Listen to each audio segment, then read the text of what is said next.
भारतीय इतिहास में ना कुछ ऐसे कमाल के नायक हुए हैं जिनकी चमक अक्सर बड़े बड़े साम्राज्यों के पीछे कहीं खो सी जाती है। तो आज हम एक ऐसे ही शासक की कहानी में उतरने वाले हैं जिसने सिर्फ, जी हाँ, सिर्फ 5 सालों में हिंदुस्तान की पूरी तस्वीर ही बदल कर रख दी। नाम था शेर शाह सूरी।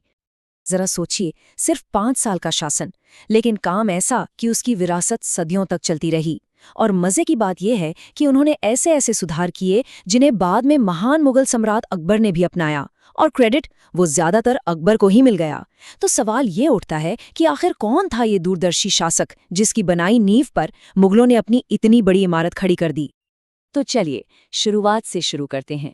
हर महान कहानी की तरह ये कहानी भी एक संघर्ष से ही शुरू होती है, एक लड़के के संघर्ष से। तो देखिए, शेरशाह का असली नाम था फरीद। पिता थे सहसराम के जागीरदार हसन खां। लेकिन घर का माहौल कुछ ठीक नहीं था। अपनेपन से ज्यादा वहां तनाव था। वजह उनकी सौतेली माँ का बर्ताव। और इसी सबसे तंग आकर नौजवान फरीद ने एक बहुत बड़ा, एक साहसिक फैसला लिया। उन्होंने घर छोड़ दिया, अपनी किस्मत खुद लिखने के लिए। अब देखिए, फरीद ने इस मुश्किल को कैसे एक मौके में बदला। वो पहुंचे जौनपुर, जिसे उस दौर में भारत का शिराज कहते थे, मतलब ज्ञान का, इल्म का एक बहुत बड़ा सेंटर। और यहीं पर अगले 10 साल फरीद ने अरबी, फारसी, इतिहास, दर्शन सब कुछ पढ़ा। और देखते ही देखते वो एक साधारण लड़के से एक जबरदस्त विद्वान बन गए। तो अब तक की तालीम ने फरीद को पूरी तरह से तैयार कर दिया था। अब बारी थी अपने इस ज्ञान को असल दुनिया में आजमाने की, एक एडमिनिस्ट्रेटर, एक प्रशासक के तौर पर खुद को साबित करने की। अच्छा, अब उनकी काबिलियत की खबरें उड़ते उड़ते उनके पिता तक भी पहुंची। तो उन्होंने फरीद को वापस सहजराम बुला लिया और जागीर का मैनेजमेंट सौंप दिया। और फरीद ने क्या किया?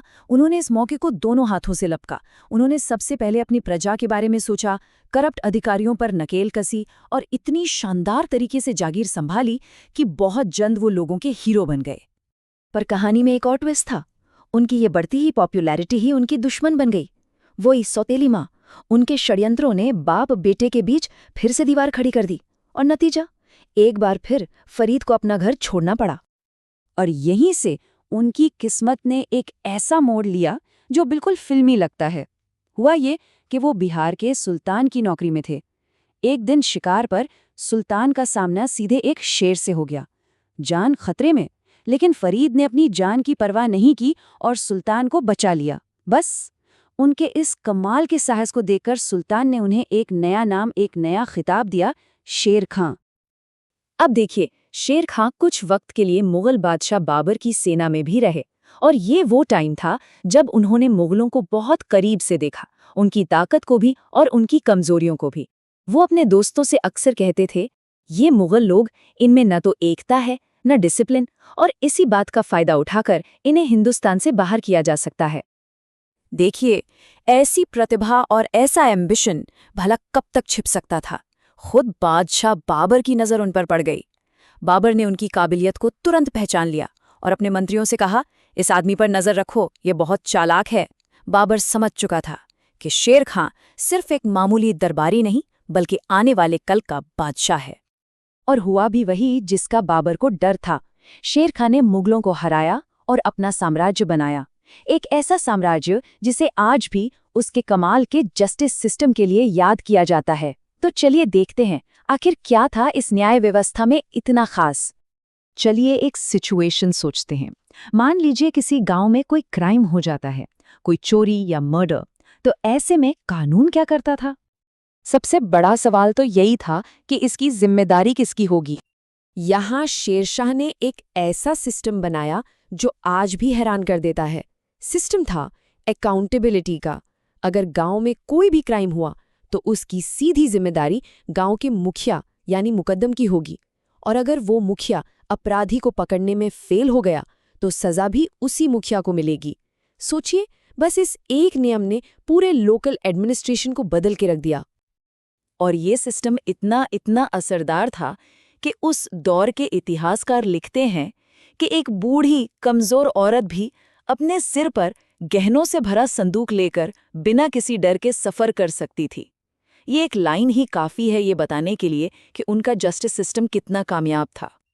अब न्याय के अलावा शेरशाह ने अपने साम्राज्य को मजबूत बनाने के लिए उसकी इकोनॉमी और इंफ्रास्ट्रक्चर पर भी जबरदस्त काम किया। उन्होंने साम्राज्य की आर्थिक बुनियाद को एकदम पक्का कर दिया। कैसे? देखिए, एक तो व्यापार को रफ्तार देने के लिए ग्रैंड ट्रंक रोड जैसी शानदार सड़कों का एक पूरा नेटवर्क बनाया, और इन सड़कों के किनारे मुसाफिरों के लिए सराएं थीं, कुएं थे। इकोनॉमी में स्थिरता लाने के लिए सोने, चांदी और तांबे के स्टैंडर्ड सिक्के चलाए, और किसानों के लिए उनके लिए जमीन की नाप के हिसाब से एक फेयर रेवेन्यू सिस्टम लागू किया। पता है, शेरशाह खुद इन सड़कों को क्या कहते थे? साम्राज्य की धमनियां, मतलब आर्टरीज ऑफ द एम्पायर। और ये बात बिल्कुल सही थी, क्योंकि ये सड़कें सिर्फ व्यापार ही नहीं बढ़ाती थीं, बल्कि इनके जरिए पूरे साम्राज्य से खबरें भी बड़ी तेजी से राजधानी तक पहुंचती थीं। और इससे क्या होता था? शासन मजबूत होता था। इतने सारे काम, इतने सारे सुधार। लेकिन इस कहानी का सबसे दुखद, सबसे अफसोसनाक पहलू ये है कि ये सब बहुत ही कम वक्त में हुआ। सिर्फ 5 साल। जी हाँ, शेरशाह सूरी ने हिंदुस्तान पर सिर्फ 5 साल राज किया। इतने कम वक्त में इतने बड़े बड़े काम कर जाना सच में यकीन करना मुश्किल है। और उनका अंत भी एक योद्धा की तरह जंग के मैदान में ही हुआ। कालिंजर के किले को घिरा हुआ था, और उसी दौरान एक तोप का गोला फटने से वो बहुत बुरी तरह घायल हो गए, और यही उनकी मौत की वजह बना। और यही वो सवाल है जो आज भी इतिहास के पन्नों में गूंजता है कि अगर शेरशाह सूरी को थोड़ा और वक्त मिल गया होता तो हिंदुस्तान का इतिहास आज कैसा होता? क्या मुगल साम्राज्य कभी इतना बड़ा बन पाता जितना वो बना? ये एक ऐसा सवाल है जो हमें शेरशाह की उस अधूरी पर बेहद शानदार विरासत पर सोचने के लिए मजबूर कर देता है।